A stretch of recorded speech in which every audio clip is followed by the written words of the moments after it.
The Deutsche Börse Photography Foundation Prize is an annual exhibition and award, originally established by the Photographers Gallery in 1996. Each year, 4 artists are nominated for a body of work produced in the preceding 12-month period. This year's nominees are Anastasia Samoylova, Dina Lawson, Gilles Perez, Joe Ratcliffe. Each artist takes a distinctive approach to the medium of photography, with projects linked to a specific region or community. Anastasia Samoylova is nominated for her exhibition, Flood Zone. I began Flood Zone in 2016 when I moved to Miami. It addresses the issues of climate change and rising sea levels on the Atlantic coast. The images that I make are meant to be seductive, but the beauty is then subverted.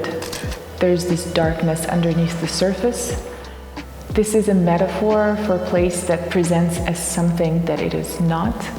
This tourist paradise and perfect opportunity for real estate development sits atop a very vulnerable landscape. It's a fragile ecosystem.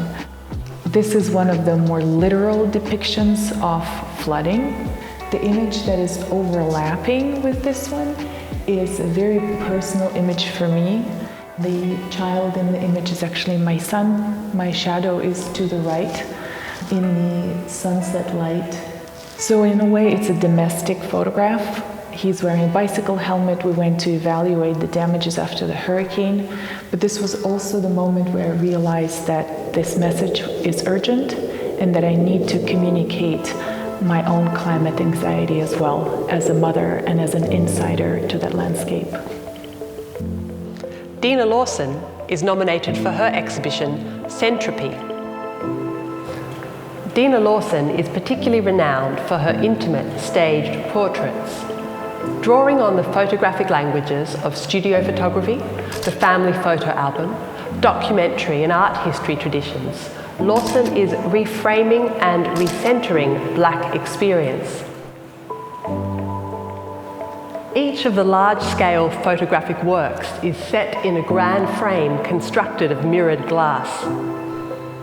The exhibition also contains holograms, crystals and images of sublime natural phenomenon such as galaxies and tilting waterfalls, which hint at the presence of the sacred and the sublime.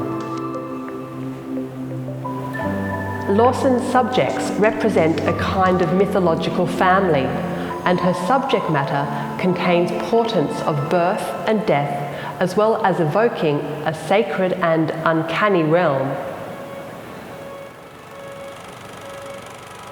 Gilles Perez is nominated for the publication Whatever You Say, Say Nothing. Gilles Perez began working with photography in the 1970s. His long-term engagement with Northern Ireland dates from the same time, and his photographs of the Bloody Sunday Massacre were taken when he was only 26. Whatever You Say, Say Nothing is a monumental publication, spanning 2,000 pages and comprising 2 volumes of images and an almanac.